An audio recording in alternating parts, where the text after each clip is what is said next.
F hub వారి పియాన్ the flea గచ్చిబౌలిలో డిసెంబర్ 15న రాహుల్ సిప్లిగంచే Oscar range live concert. For booking contact. నమస్తే సుధీర్ సార్. సార్, చాలామంది పేరెంట్స్ పిల్లలు ఏం మాట్లాడినా పెద్దగా బాధపడారు సార్. ఏం మాట్లాడినా ముద్దుగా అనిపిస్తూ ఉంటుంది, రిసీవ్ చేసుకుంటారు చాలా ఆనందంగా.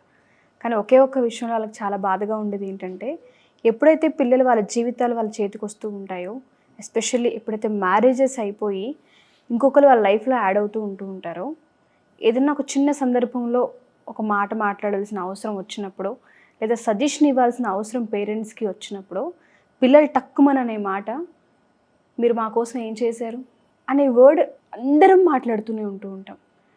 అసలంటే దాని అర్థం ఏంటి? పేరెంట్స్ అసలు మన కోసం ఏం చేశారన్న దానికి ఆ క్వశ్చన్ మార్క్కి అసలు ఆన్సర్ మనం ఏం చెప్పొచ్చు అంటాము. పేరెంట్స్కి కూడా చాలా హట్టింగ్గా ఉంటుంది సార్. వాళ్ళు బయటికి చెప్పుకోరు, కానీ వాళ్ళ మనసులో తొలుస్తూ ఉంటుంది. అలా అన్నాడేంటి, అలా అందేంటి, నా పిల్లలు ఇలా అన్నారేంటి, ఇలా మాట్లాడారేంటి అని పాపం తెలియకుండా వాళ్ళలో వాళ్ళు మదన పడుతూ ఉంటారు. పేరెంట్స్కి అది చాలా పెద్ద పెయిన్. మదన పడుతున్నారని చెప్పడం కంటే ఇంకో విషయం చెప్తాను నేను. పైన మామూలుగా పాత సినిమాలో చెప్తారు, నరకం అంటే ఏంటంటే నూనె బాండలు పెట్టి దాంట్లో నూనె వేసి మనిషిని దాంట్లో కాలుస్తారు, లేకుంటే సూదులు తీసుకొని లేకుంటే గుణపాలు తీసుకొని గుండెల్లో గుచ్చి పెయిన్ ఇస్తారని చెప్పి అంటారు. నాకు తెలిసి అటువంటి బాధ వాళ్ళ గుండెల్లో ఉంటుంది. అది మదన పడ్డం అనేది చాలా చిన్న టర్మ్. నాకు తెలిసి అత్యంత నరకమైన సందర్భం ఏదైనా ఉంటే, తను అన్ని రోజుల నుంచి కంటికి రెప్పలా కాపాడుకుంటూ వస్తున్న కొడుకు కానీ కూతురు కానీ ఆవేశంలో నోరు జారి లేదా గుండెల్లో ఉండే మాటని బయటికి తీసుకొని వచ్చి, నువ్వేం చేసావు నా కోసం, నువ్వు మహా అయితే కన్నావు, అంతకంటే నువ్వేం చేసావు అని అన్న డైలాగ్కి ఆ రోజే ఆ తల్లి తండ్రి ఎందుకురా ఈ బతుకుతున్నాను ఇలా అడిగారంటే ఇంకని చెప్పి ఇంకా నాకు తెలిసి వాళ్ళ గుండె అక్కడ ఆ ఒక్క నిమిషం ఆగిపోతుంది చెప్పాలంటే. అంత నరకం అది. చూసే వాళ్ళందరికీ ఎప్పుడోకప్పుడు సందర్భంలో చాలామంది ఏం చేసావంటే ఆ డైలాగ్ వస్తుందంటే ఫస్ట్ వాళ్ళు ఆలోచించేది దేని గురించి తెలుసా? మనీని ఒక క్వాంటిటీలో చూస్తుండే బట్టి వాళ్ళకి ఆలోచన వస్తుంది, నాకు తెలిసినంతవరకు మనీ అనే ఫ్యాక్టర్. కానీ ఈరోజు ఆ క్వశ్చన్ అడిగే వాళ్ళందరికీ నేను ఒక చిన్న విషయం చెప్తాను, జాగ్రత్తగా. అదేంటంటే, మీరు ఆ క్వశ్చన్ అడిగే ముందు ఫస్ట్ నేను ఎవరండి చెప్పడానికి, ఇక్కడ కూర్చొని మా షోలో మేము చెప్పేదానికంటే ఫస్ట్ ఒక విషయం, మీరే చూశారు, మీ ఫ్యామిలీ మిమ్మల్ని ఎలా పెంచారు మీకు తెలుసు కాబట్టి ఒక చిన్న విషయమే. ఒక పెన్ను పేపర్ తీసుకొని, అంటే కొద్దిగా ఫూలిష్గా ఉంటుంది కానీ కొద్దిగా ఆలోచించేయండి. ఒక పెన్ను పేపర్ తీసుకొని ఏమేం చేశారని మీరు అనుకుంటున్నారు రాయండి, ఏమేం చేశారో మీరు అనుకుంటారు రాయండి. తర్వాత మేము చెప్పినప్పుడు లాస్ట్ ఎండింగ్ చూసి తర్వాత మళ్ళీ మీరు రీఫ్రేమ్ చేసి మార్చి రాయండి. ఫస్ట్ మాత్రం ఈ వీడియోని ఒక్క సెకండ్ పాజ్ తీసుకొనినా, వాళ్ళు మీకోసం అంటే వాళ్ళు మళ్ళీ అంటారు కదా నేను మీకోసం ఇన్ని చేశాను, వాళ్ళు ఏమేం చేశారని మీరు అనుకున్నారు ఫస్ట్ రాయండి. దాని తర్వాత ఈ డిస్కషన్ తర్వాత ఈ వీడియో మొత్తం చూసిన తర్వాత మీరు ఏమన్నా మార్చాలి యాడ్ చేయాలంటే రాయండి. మ్యామ్, ఫస్ట్ దానికంటే ముందు ఒక బిడ్డకి జన్మనిచ్చేటప్పుడు ఆ తల్లి పడే ప్రసవ వేదన మనందరికీ తెలుసు. చచ్చిపోయి మళ్ళీ పుడుతుంది తల్లి చెప్పాలంటే. ఆ ఒక్క క్షణం కనుక వీడి కోసం నేను ఎందుకులో ఇంత కష్టపడ్డామని ఆ రోజు తల్లి కనుక అనుకోనుంటే వాడనేవాడే భూమి మీదకి రాడు. జన్మే ఉండదు సార్. నాకు తెలిసి భగవంతుడి సృష్టిలో లేదా ఈ భూప్రపంచంలో కనిపెట్టిన ఎన్నో ఇన్నోవేషన్స్లో one of the best thing ఏదన్నా ఉంటే giving a soul, giving a life to a baby. ఆ టైంలో వీడు అడిగిన ప్రశ్న గుర్తొచ్చి దానికి ముందే తల్లి కనుక అనుకున్నట్టు వీడికి జన్మ ఇచ్చి ఉండేది. ఫస్ట్ ఆ క్వశ్చన్ అడిగే రైట్ ఏ కొడుక్కి కూతురికి అసలు లేనే లేదు.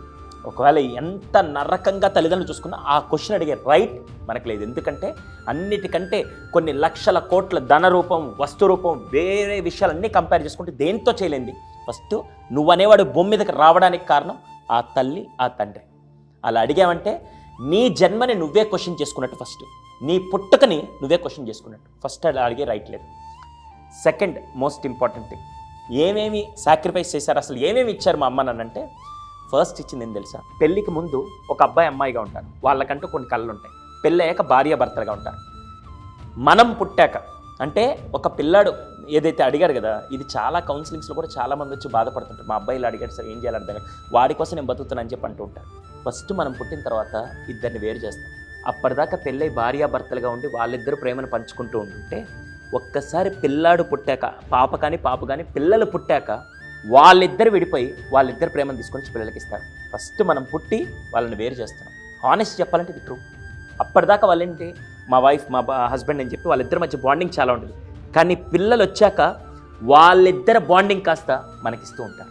ఫస్ట్ సాక్రిఫైస్ నాకు తెలుసు. వాళ్ళిద్దరు లవ్ని నీకోసం సాక్రిఫైస్ చేశారు. సెకండ్ సాక్రిఫైస్ అన్నిటికంటే ముఖ్యం టైం. కొన్ని లక్షల కోట్లు పోసినా కొనలేంది టైం. చిన్నప్పటి నుంచి ఆ టైం ఎలా ఇచ్చారు తెలుసా? టైం అంటే ఏదో నువ్వు తిరుగుతుంటే వెనకాల తిరిగినట్టు కాదు. తల్లి పాల దగ్గర నుంచి ప్రతి విషయంలో కూడా అర్ధరాత్రి లేచినా కూడా నా పిల్లాడికి నేను టైం ఇవ్వాలని చెప్పి తన ప్రాణాన్ని తన నిద్రని పక్కన పెట్టి సాక్రిఫైస్లు అనేవి ఫస్ట్ నువ్వు పుట్టిన దగ్గర నుంచి మొదలు పెడితే ప్రతి ఒక్క విషయంలో తను కానీ తండ్రి కానీ సాక్రిఫైస్ చేస్తేనే ఈరోజు మనం ఇక్కడ ఉన్నాం. బిడ్డ అర్ధరాత్రి 1 గంటకు లేసినా 3 గంటలకు లేసినా నిద్ర అనే విషయాన్ని సాక్రిఫైస్ చేసింది కాబట్టి ఈరోజు మనం బతుకున్నాం. ఆ తల్లి ఆ రోజు ఎన్ని పెయిన్లు ఉన్నా అన్ని సాక్రిఫైస్ చేసింది కాబట్టి ఈరోజు మనం బతుకున్నాం. ఆ తర్వాత అన్నిటికంటే దౌర్భాగ్యమైన స్థితి, ఒక కొడుకు ఈ క్వశ్చన్ అడిగినా, ఒక కూతురు ఈ క్వశ్చన్ అడిగినా కూడా మనం మామూలుగా బాత్రూమ్ వెళ్ళినప్పుడు ఎంత దౌర్భాగ్యం అంటే బాత్రూమ్ చూడంగానే మన mind set, basic human mind set అంటే బాత్రూమ్ అనగానే వాష్రూమ్కి వెళ్ళినా క్లీన్ చేయాలంటే ఇబ్బందికరంగా ఉంటుంది.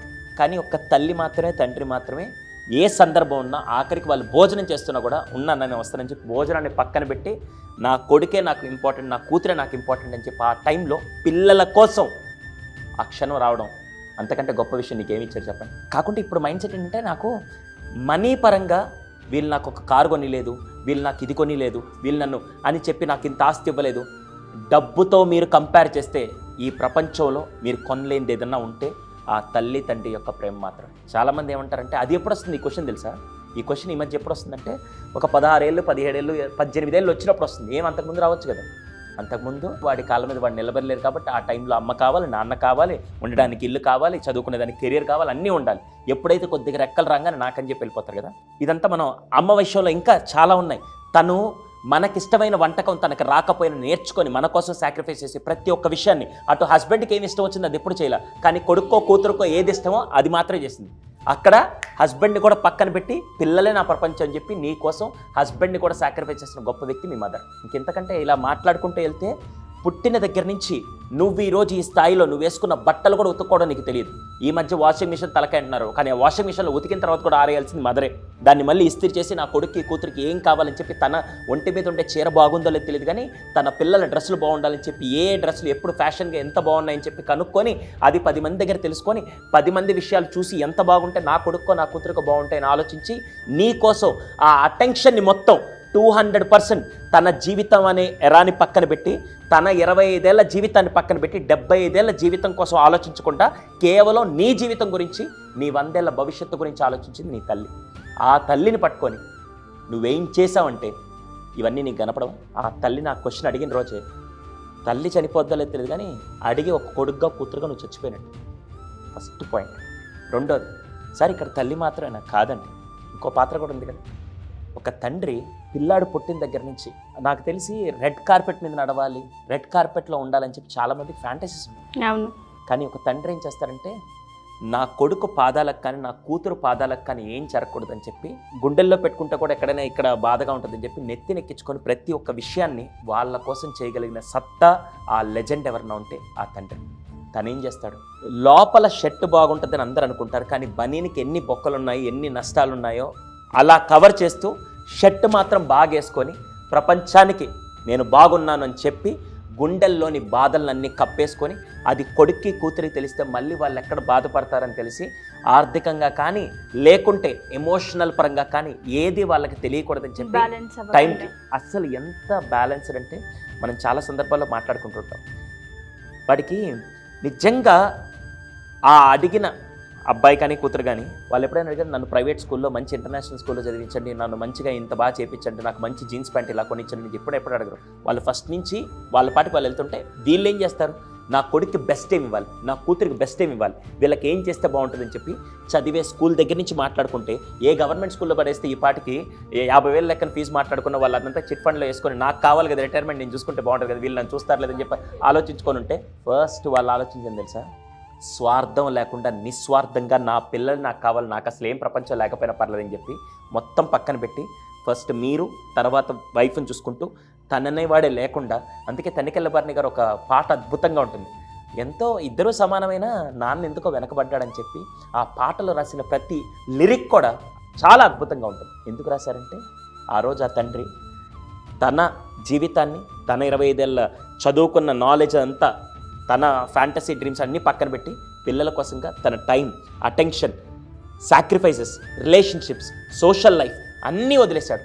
అదే తండ్రి రోజు నేను హ్యాపీగా పబ్బులకి వెళ్తాను, నేను లైఫ్లో ఎంజాయ్ చేస్తాను అనుకుంటే ఈ పాటికి మీ కుటుంబాలంతా రోడ్డు మీదకి ఉండేది. కానీ అవన్నీ పక్కన పెట్టి నీ కోసం ఇవన్నీ చేశారు కాబట్టి ఆ తల్లి తండ్రి ఈరోజు మీకు అంతకంటే నాకు తెలిసి మీరు ఈ జనరేషన్ అంతా నాకే ఫోన్ కొనిచ్చాడు, నాకే బండి కొనిచ్చాడు, నాకే ఇల్లు ఇచ్చాడు, నాకెంత ఆస్తి ఇచ్చాడు, నాకెంత బంగారం పెట్టారు అని వస్తు రూపంలో మీరు మాట్లాడుతుంటే వస్తువులతో కాదు, డబ్బులతో కాదు, కొనలేని కొన్ని విషయాల్ని వాళ్ళు ఎప్పుడో మీకు ఇచ్చారు. అవన్నీ కొలతేసుకుంటే మీ జీవితాంతం పనిచేసిన వాళ్ళకి చేయలేరు. అందుకే ఓపెన్గా ఒక స్టేట్మెంట్ ఇస్తాను, మీరు తప్పు అనుకోండి, ఏమని అనుకోండి. ఎవడైతే అంతా అయిపోయిన తర్వాత ఈరోజు నా కాళ్ళ మీద నేను నిలబడతాను, ఇప్పుడు వాళ్ళతో నాకేం పని అనుకున్న ప్రతి ఒక్కడికి, ఆ బాధ కలిగించిన ప్రతి ఒక్కరికి, మీ అమ్మ నాన్న మిమ్మల్ని 18 ఏళ్ళు పెంచారు కదా, 20 ఏళ్ళు పెంచారు కదా, ఒక డీల్ మాట్లాడుకోండి. మీ బతుకు వీలైతే వాళ్ళని ఒక 20 ఏళ్ళు పెంచి చూడండి. 20 ఏళ్ళు ఆఫర్ ఇస్తున్నాం, కానీ కండిషన్ నెంబర్ 1, వాళ్ళు బాత్రూమ్కి వెళ్ళినప్పుడు మీరు క్లీన్ చేయాలి. వాళ్ళు పిలిచినప్పుడు, చిన్నప్పుడు మీరు ఏదైనా విషయం మళ్ళీ అడిగితే 100 సార్లు 1000 సార్లు మళ్ళీ అదే విషయాన్ని రిపీట్ చేసుకొని విసుక్కోకుండా చెప్పారు కదా, అలాగే మీ నాన్న కానీ మీ అమ్మ కానీ మళ్ళీ ఏదైనా అడిగితే మీరు అలాగే సమాధానం చెప్పాలి.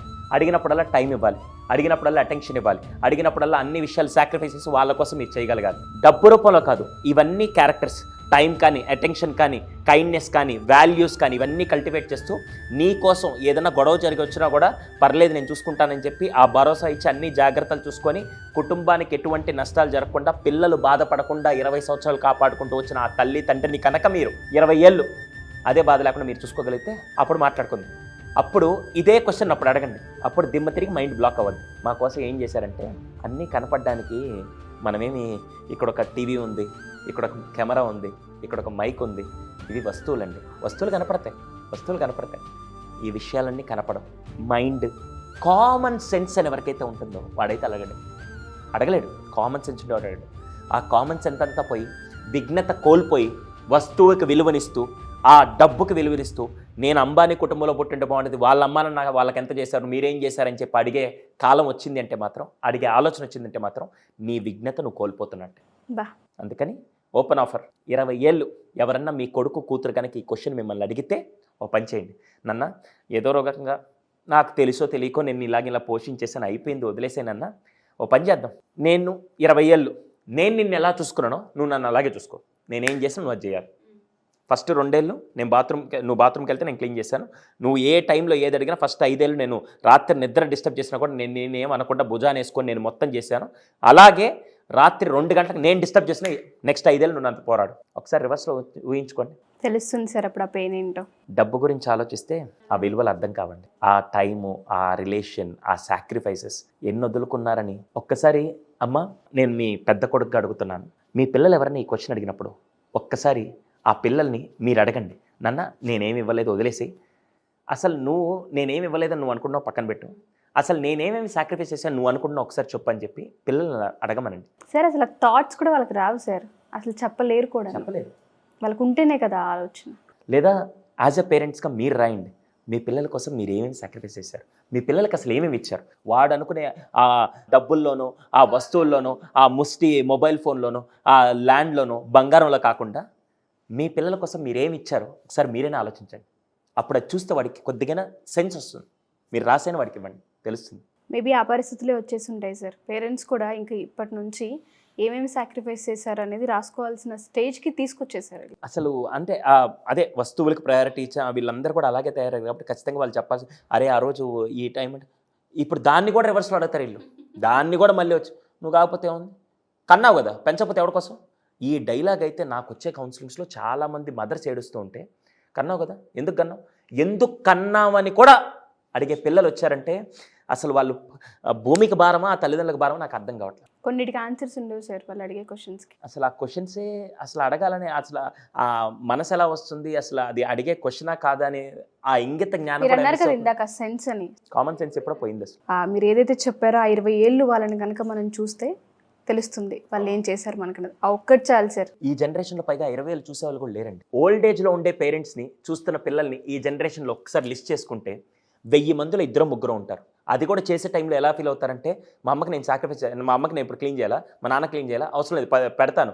మళ్ళీ డైలాగులు ఏంటి తెలుసా, నెలకి 20,000 తగలెడుతున్నాను నీకోసం, 20,000 ఆ నర్స్కి అనవసరం ఖర్చు పెడతాను, ఆ మేడికి ఖర్చు పెడతాను, ఏంటిది ఈ కష్టాలన్నీ ఎందుకు నాకు అని చెప్పి 20,000 నువ్వు పెడుతున్నప్పుడే నువ్వు అన్ని క్వశ్చన్లు అడుగుతున్నప్పుడు చిన్నప్పటి నుంచి నీకోసం ఇన్ని పెట్టారు కదా, వాళ్ళు ఎన్ని అనాలి?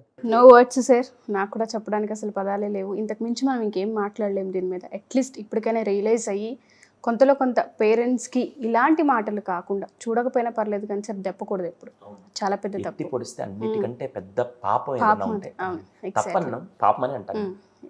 Thank you sir, thank you Thank so you. Much.